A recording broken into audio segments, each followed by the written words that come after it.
me voy a lo que pasó a la tarde y me voy acercando a Carolina. Quédense, es una historia de vida que vamos a reandar. Dale.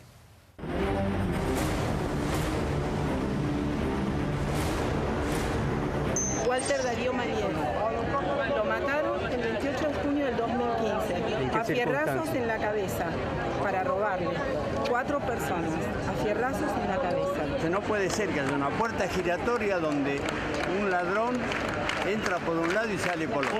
El juicio de mi hermano tuvo menos de 7 horas y quedaron libres. Es un disparate que la gente honesta esté en rejas y la gente, los delincuentes estén afuera y tranquilos y los abogados con él. Nadie hace nada. Entonces eso es lo que sentimos, que los que matan quedan libres. Los derechos humanos están para los que los que delinquen, no para nosotros que somos laburantes. Acá somos víctimas todos. Yo le digo a la cámara, yo no tengo miedo, que tengan miedo ellos que tengan miedo. Bueno, Caro, gracias por estar. Yo arranco así la charla. Yo no deberías estar acá. No es tu lugar, no es tu ámbito, no es tu vida, no es lo que vos querías. Estás sentada acá hablando en un estudio de televisión, pero bueno, es lo que la vida quiso, lamentablemente. Es lo que me tocó. Es lo que te tocó. Sí. Bueno, ¿cómo estás vos? Empecemos antes que nada, después de todo lo que viviste. Hoy en particular cansada, pero la verdad estamos muy emocionados. Fue para mí particularmente cuando me subí al escenario ver tantas fotos de... Es increíble esto, ¿eh? Mirá lo que es. Ver tantas fotos de mujeres, hombres y niños asesinados, nuestros muertos en democracia, tan ignorados con tanta sed de justicia. Eso es lo que vi. Y lo que pensé es, bueno, ojalá muchos jueces y fiscales se pongan a pensar, nos miren. Esto, pienso en la cantidad, en los cientos de miles que te están viendo ahora del otro lado, en cada pueblo, en cada casa, en cada barrio. Esto es absolutamente aleatorio, ¿no? Esto es una ruleta que gira todos los días y vos tenés un número asignado, te toca o no te toca. Lamentablemente es así. Lamentablemente es así. Lamentablemente es así. Obviamente, en principio es muy difícil porque uno obviamente se siente culpable, como todas las víctimas. Hay un primer momento en que decís qué hice, dónde fui, por qué lo hice, cómo lo hice. Y la realidad es que te vas dando cuenta que lamentablemente te tocó de esa manera, que no pudiste haber hecho absolutamente nada para evitarlo. Y el camino que viene después es muy difícil. Es muy difícil y eso es lo que buscamos hoy con la convocatoria, lo que buscamos. ¿Por qué el camino es difícil, Caro, después? El Más camino allá es de todo lo que difícil ya se sabe, ¿no? Que es por el dolor mismo. No, pero... obviamente, eso es lo primero. Pero después tener toda una justicia que vos ingenuamente pensás que va a estar de tu lado, del lado del que le pasó algo malo. Se hace engorroso, ¿no? Eso es otro punto también. Se hace muy engorroso porque es una... Bueno, vos fijate esta cantidad de gente, o sea, esta es toda gente que no tuvo justicia. ¿Y tu caso? Porque se hizo absolutamente de todos. Sí, yo siempre cuento que cuando me empecé a encontrar con víctimas, transcurridos los años, no es que yo me levanté de la cama y salí a pelear, porque esto no es así. Cuando me empecé a encontrar con víctimas y todas me decían qué suerte que tuviste, para mí eso fue lo más chocante que me pasó, que me digan a mí qué suerte que tuve con lo que me había pasado. Y claro, hoy vemos todo esto y de alguna manera lo entendés, porque la gente en principio tristemente busca justicia en los medios, lo cual es tristísimo, porque la justicia la debemos buscar en la justicia. Es triste eso, en serio, ¿eh? ¿Viste? Automáticamente vienen a los medios. Automáticamente busca la justicia en los medios.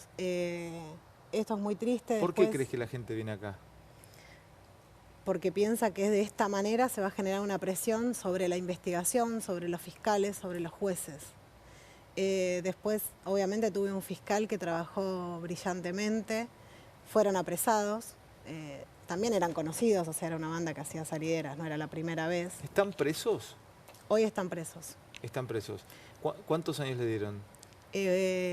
Bueno, después hubo un juicio, un tribunal oral que dictó cadena perpetua, que también deberíamos empezar a sacar la palabra perpetua, porque perpetua es la muerte, no existe la cadena perpetua en Argentina. ¿Qué salen? Son 18 años salen, 20 años salen. En principio que la cadena perpetua ahora es 35 años, antes era 25, y casación redujo la pena en 22 y 23 años, que uno está cansado ya cuando llega a la instancia de casación, y yo recuerdo que le dije a mi abogado, bueno, 22 años es bastante.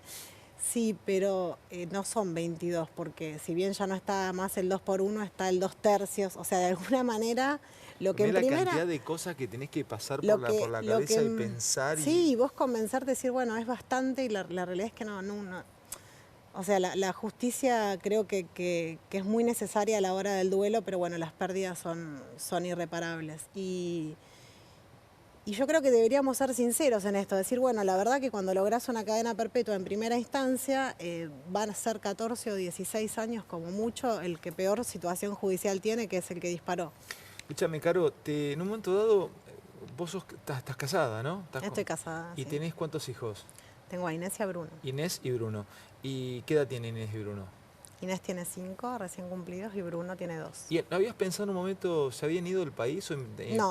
Eso fue una versión que corrió, Sí, pero fue una versión que corrió, pero no, nunca pensé en irme del país. Yo necesité mucho a mi familia, necesité mucho a mis amigos, necesitaba ese juicio. Yo me pasé 2 años obsesionada con el expediente. Por supuesto que tu vida tiene un antes y un después, está claro, sí. Pero tampoco podés, por ser mamá y porque tenés una vida por delante, si bien no podés dejar de lado esto, tenés que criar tus hijos y tenés que seguir. Sí. Ahora bien, yo recién me planteaba tratar de sacarte si hay un secreto o una manera de cómo vos pudiste salir adelante. Digo, ¿en qué te apoyaste? No sé, ¿sos creyente? ¿Ayuda psicológica? Me apoyé, ¿En qué? sí, Contame. me apoyé en principio, bueno, obviamente mucho en mi familia, principalmente en mi marido, que fue mi gran sostén. Necesité mucho de los afectos, o sea, de ninguna manera, imagínate, poder irme del país necesitando tanto a mi gente. Y después es muy de a poco, o sea, son duelos muy difíciles, porque son muertes totalmente antinaturales y muy traumáticas. Y después es de a poco. Recuerdo que obviamente yo hacía terapia antes y a mi psicóloga le debo gran parte de estar acá hoy de pie.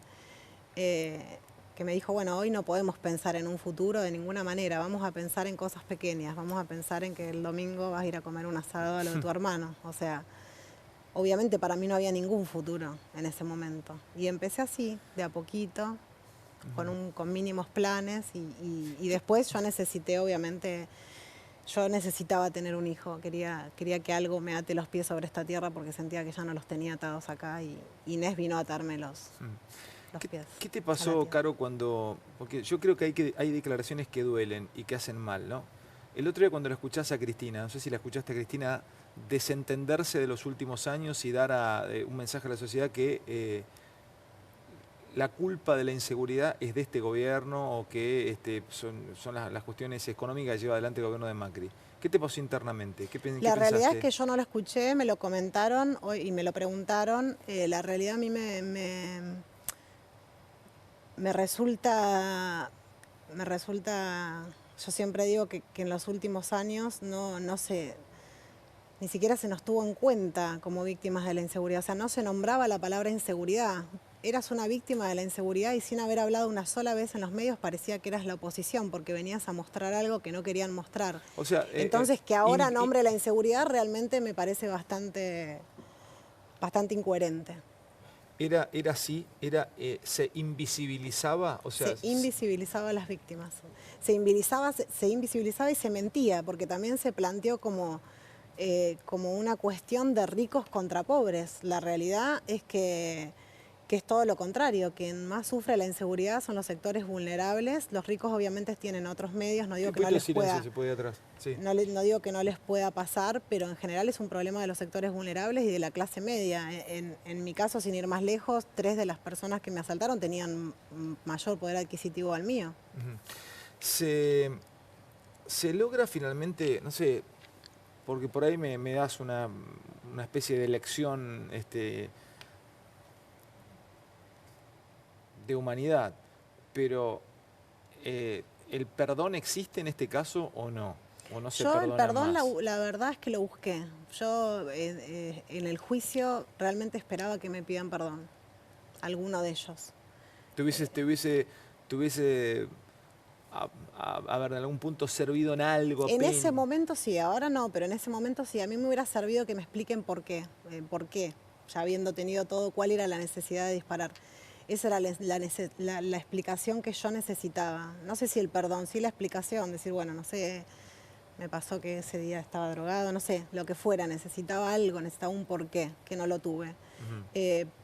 Perdón, no sé, a mí la verdad que lo que les pase a ellos ahora ya no me cambia la vida, pero sí creo que si los delincuentes siguen saliendo en el estado en el que salen, que son aún más delincuentes, creo que nos cambia la vida a todos que salgan los asesinos de cada uno de nuestros muertos. Todo lo que vos luchaste, ¿no? Y recién lo contabas, es la lucha que continúa. Hay jueces que realmente cuando vos hablás y cuando vos ves y escuchás a víctimas que dicen, me mató un familiar y le dieron, como el otro día, mataron a una nenita un tiro en el pecho y se fueron a la casa. Absuelto, es terrible. Digo, pero ¿por qué pasan esas cosas? Explícamelo, estuviste ahí adentro, luchaste, fuiste contra el propio sistema de la justicia. ¿Qué es así? O sea, El sistema está pensado de esta manera. Pero ¿quién cambió? ¿Quién instaló esto? O sea, explícame lo que es Zaffarón y No, el abolicionismo se viene instalando en Argentina hace muchos años. Obviamente en los últimos años se acrecentó y se instaló en cada vez más parte del sistema penal. El abolicionismo descree de las penas, o sea, como si fuera casi una cuestión religiosa. El abolicionismo, con la cantidad de jueces y fiscales que tenemos abolicionistas, lo que piensan es que el individuo termina haciendo lo que hace por la falta de oportunidades y pretende solamente liberarlo, no darle esas oportunidades, solamente liberarlo.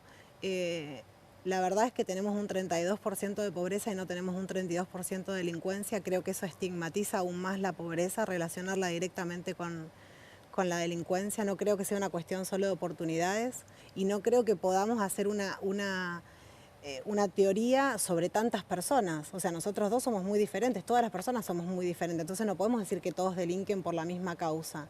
Y la justicia, por ejemplo, no está utilizando herramientas que para mí son fundamentales. ¿Como cuáles, por ejemplo? Como la psicología y la psiquiatría, que no es hacer futurología. Como ellos dicen, bueno, saquemos el término peligrosidad porque es hacer futurología.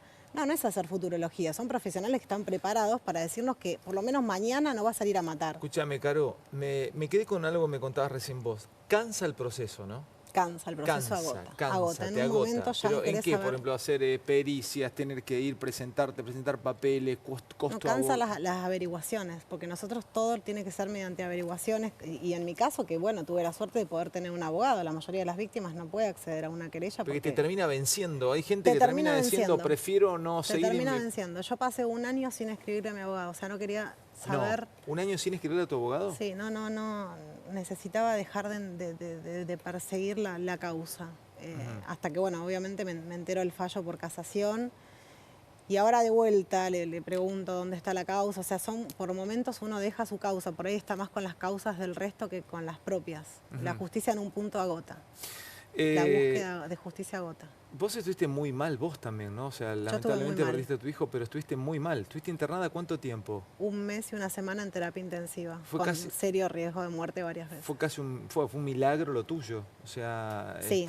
Fue una lucha, o sea, te despertaste y...